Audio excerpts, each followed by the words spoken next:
Tunggu kami di bioskop film Legenda Kelam Malin Kundang.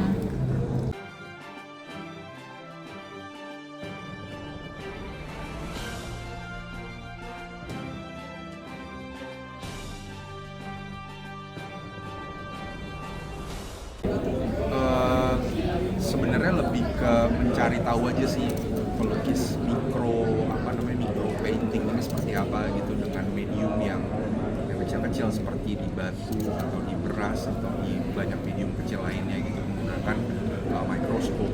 Tapi kalau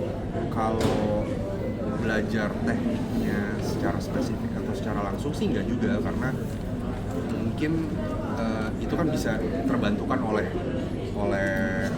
dari tim art production design segala macam. Tapi kalau saya lebih ke pemeranannya untuk masuk ke dalam karakter ini dan range emosi yang mau di deliver itu seperti apa.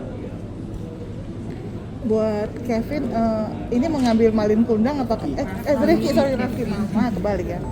Maaf ya. Memulai cerita itu apa karena memang juga asalnya dari Minang gitu, atau memang seperti apa sih gitu? Mulai cerita enggak ya, karena ini kan dari cerita Kamensi, tapi ketika tahu ini mengangkat Malin Kundang dan aku jadi sangat excited aja karena aku dari sana, dan kemudian pas nulis script juga bisa ngebantu lah beberapa hal, karena jika orang berasal dari satu tempat tertentu mungkin akan lebih akurat untuk menggambarkan sesuatu dari tempat itu. Jadi bagi aku pas dapat project ini langsung ceritain sesuatu yang dari kampung halaman. Untuk Raffi sama Kevin, ini biasanya Malin Kundang ya, saya itu udah tahu tentang anak durhaka, tapi pasti nanti ceritanya tidak akan sesimpel itu, karena tadi dari pemaparan cast juga liriknya banyak, emosinya banyak. Nah, apa sih kesan-kesan yang juga dimasukkan oleh Kevin dan Raffi dan Kevin ketika bikin cerita ini, jadi lebih modern, lebih ringan, lebih kompleks? Salah satunya sebenarnya nyambung sama apa yang tadi Mas yang pertama kali nanya itu ya, soal trauma turun-temurun itu. Jadi kalau teman nanti nonton pas beres mungkin akan nyambung apa yang kita sampaikan tadi. Ini ternyata soal trauma, generational trauma, dan kaya miskin juga ada di sini. Kalau secara garis besar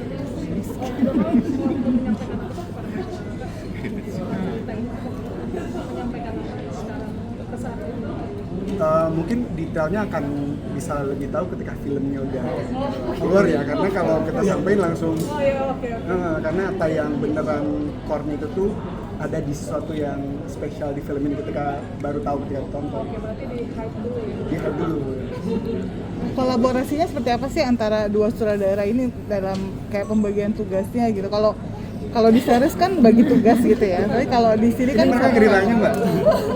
Oh iya, mau juga dari para Yang pengalaman gue, mereka ini sutradara yang mengerjakan PR-nya lebih daripada yang dituntut oleh gurunya.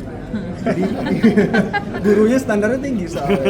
Kayak saya gitu ya, belum pernah mendapatkan simple call sheet, ada detail.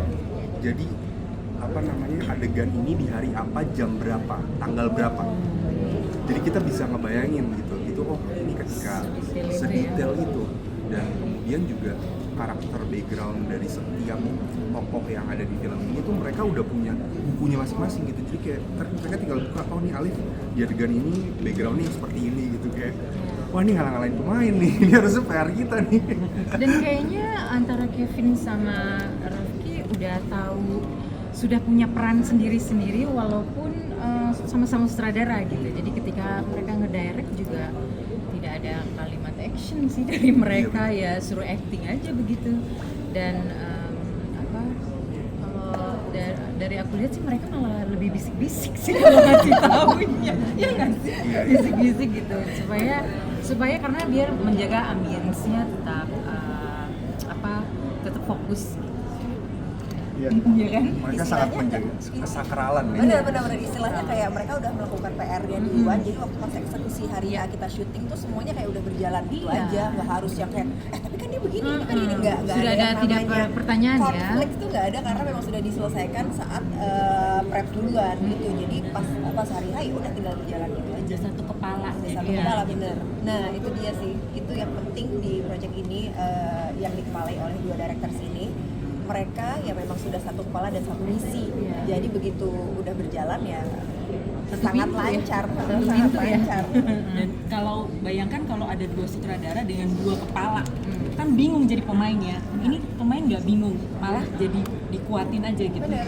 Jadi kita yakin Saling banget nih, mengisi, saling mengisi betul. Jadi benar-benar pas kita melakukan adegannya udah dengan keyakinan gitu ya, karena dua sutradara ini udah benar-benar ngasih arahan yang jelas gitu. Jadi nggak bingung. Saling melengkapi.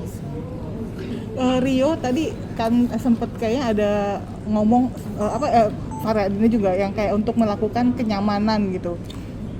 Boleh tahu maksudnya kenapa harus melakukan? Apakah memang akan ada adegan-adegan yang memang intim gitu atau memang seperti apa sih?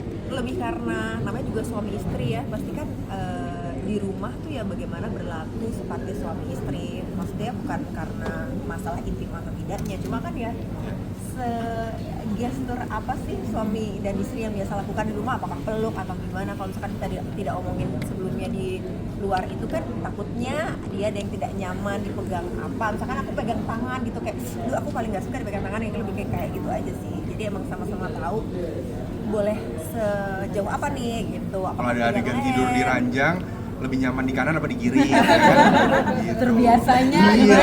Bener.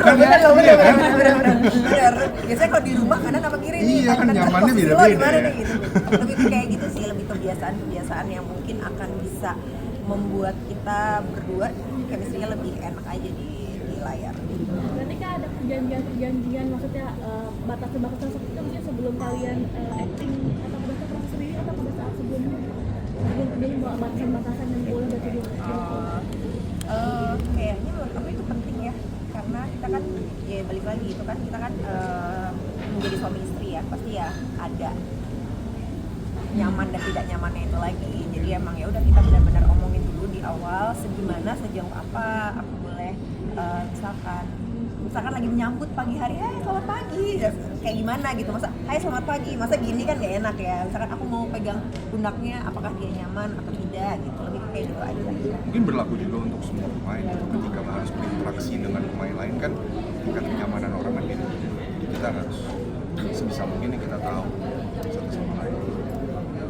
Untuk Mas Rio kan Malik Kuda udah sangat melekat sekali. Nah, ada nggak sih perbedaan pandangan ketika sebelum misalkan reading, syuting dan setelah syuting terhadap konsep Nafuraka, Malik Kuda, ada kesenjangan juga?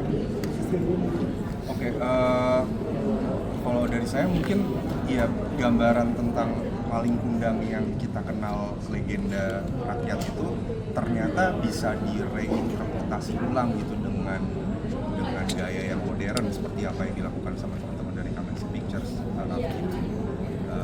Harjo gitu. Itu juga yang membuat gue juga amazed ketika ngelihat skripnya, wah ternyata beda banget gitu, maksudnya bisa dibawa sampai ke titik ini gitu. Dan ini kan kembali lagi tergantung bagaimana kreativitas dari setiap orang untuk membuat karya yang udah melegenda gitu mau diapain lagi gitu. Menurut gue sih ini lumayan out of the box. Yang pasti seperti Rafki tadi bilang ada garis-garis kemiskinan, ada strata sosial itu udah pasti ada, kemudian kesedihan, perasaan kelam, perasaan dark itu udah pasti ada gitu. Jadi pasti ada perbedaan-perbedaan cerita yang dulu sama sekarang. Kalau yang sekarang ini kan versi modernnya Islam dan pasti relate dengan kehidupan kita sekarang. Karakter nggak hitam putih berarti?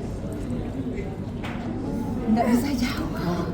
Yang pasti harus nonton, nanti setelah nonton udah tahu. Yang jelas Secara lebih khusus kompleks. kalian belajar bahasa Minang itu sedetail apa sih? Atau cuman sebagai buku aja gitu? belajar sedikit. Tapi karena ada Putra Minang, ya, jadi setiap kita bingung tinggal tanya aja, Raf, ini bener nggak ya? Minang banget sih. Kalau aku Minang banget, full Minang kalau aku rasanya. Yang pasti kita sering makan Minang, sering makan Padang. I like. promo di bioskop Kami di bioskop film Legenda Kelam. Kami di Bioskop film Legenda Kelam. Maling sudah ada. Legenda Kelam. Di Jakarta dan sekitar. Oh, di Cipas filmnya. Oh, nggak spesifik. Kita syutingnya di sini. Syutingnya di Jakarta sih. Di Jakarta. Itu ya. Oke. Oke. Kamera mana? Padanya depan. Oh, semuanya. Yang mana? Ya. Oke, ngomong ya. Tunggu kami di bioskop. Film Legenda Legenda Kelam Maling Kuda.